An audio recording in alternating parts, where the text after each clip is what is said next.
سلام تخاطاتلتي نايز مدبي كما يوعيلكم لومي 10 نحاسه 2026 يو حدا سبر زينا انا باخم حيزه مسيلكم مالتي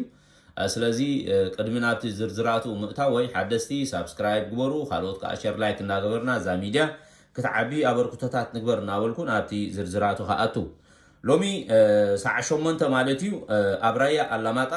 ፍሉይ ከባቢ መረዋ ዝበሃል ቦታ ወይ ቦታ ደብዳብ ድሮን ከም ዝፈጸመ ሓይሊ ኣየር ኢትዮጵያ ተፈሊጡ ኣሎ ኣብቲ ከባቢ ኣርሚ 26 ናይ ሰራዊት ትግራይ ሰፊራ ከም ዝነበረትን ኣብ ልዕሊ ኣርሚ 26 ድሮን ተመላሊሳ ደብዳብ ከም ዝፈጸመት እዮም ዝገልጹ ዘለው እዚ ኣብ መረዋ ፍሉይ ከባቢ ካልኣይ ደረጃ ቤት ትምህርቲ ከምኡውን ኣብቲ ከባቢ ዘሎ ኣግራብ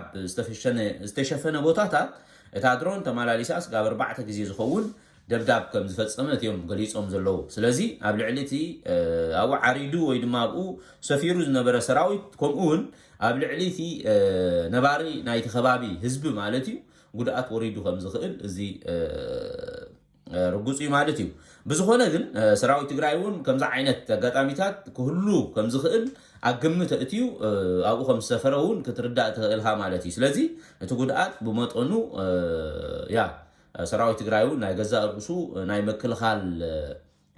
ሜላታት ክህልዎ ከም ዝኽእል ኣገምተ እትዩ ኢኻ ብዝኾነ ግን ኣብዚ ነባሪ ህዝቡ ተጎዲኡ ከም ዝኽእል ክኸውን ከም ዝኽእል ግን ግምት ትገብርኻ ማለት እዩ ብሓፈሻ እዚ ግንባር እዚ ራያ ቆቦ ራያ ኣላማጣ ገለ ዞበል ብሓፈሻ እዚ ከባቢ እዚ ኣዝየን ብዙሓት ኣርምታት ናይ ሰራዊት ትግራይ ከምኡውን ብዙሓት እዝታት ናይ ሰራዊት ኢትዮጵያ ሰፊሮም ከም ዘለው ምልሻታትን ካልኦትን ማዓት ሓፃውን ኣብዚ ተኣኪቡ ከም ዘሎ እቲ ዝዓበየ ኩናት ኣብዚ ክጅምር ሎሚ ፅባሕ ይበሃለሉ ከም ዘሎ ዝፍለጥ ኮይኑ ምናልባት እዚ ናይ ድሮን ደብዳብ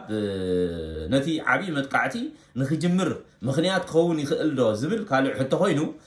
ብዘይ ጠራጥር ግን ሰራዊት ናይ ትግራይ እውን ሓደ መዓልቲ ግብረ መልሲ ክህብ ከም ዝኽእል እዩ ዝርዳእካ ማለት እዩ ብሓፈሻ እቲ ኩነታት ከምዚ እዩ ዘሎ ክቡራት ኣሕዋት ምናልባት ደገፍቲ ብልፅግና እቲ ተገፊፉ ዝኸደ ሰራዊት እንታይ ገበረ ገለ ዝብል ናይ ምድንጋጽ ዝመስል ላሽካዕላል ጽሒፎም ኣለው ኣብ መራሕቲ ኣተኩር ገለመለ ዝብል ከም በዓል ወዲ ኣባዲ ዞሞ ማለት እዩ ብዝኾነ ግን ከምዛ ዓይነት ነገራት እዮም ዝገብሩ ዘለው እዛ ድሮን እዚኣ ደብዲባ ኣላ ሰራዊት ትግራይ ድሮን ክድብድብ ከም ዝኽእል ኣግምታ እትዩ ዝተዓጠቐን ዝተዳለወን ሰራዊት እዩ ብዝኾነ ግን ከምዚ ኣጋጢሙሎ ክቡራት ኣሕዋት እቲ ሕጂ እውን ኩናት ተመራፂ ይኮነን ብሓፈሻ ግን ከምዛ ዓይነት ኣብ ሓፃውን ዝኣምን ስርዓት እንተደኣ ከምዚ ገይሩ ዘሳቀየካ ኮይኑ ብሕፅር ዝበለ ሰራዊት ትግራይ እውን ሓንሳብን ናይ መወዳእታን መልሲ ክህቦ ከም ዝኽእል ኢኻ ግምት ትገብር ማለት እዩ ብዝኾነ ብሓይሊ ተመፂኦምካ ብሓይሊ ኢኻ ክትምልሰሎም ዘለካ ሕጂ እውን ዓወት ንሰራዊት ትግራይ ብሩኽ መዓልቲ ትግበረልኩም ክቡራት ኣሕዋት ሰላም መዓልቲ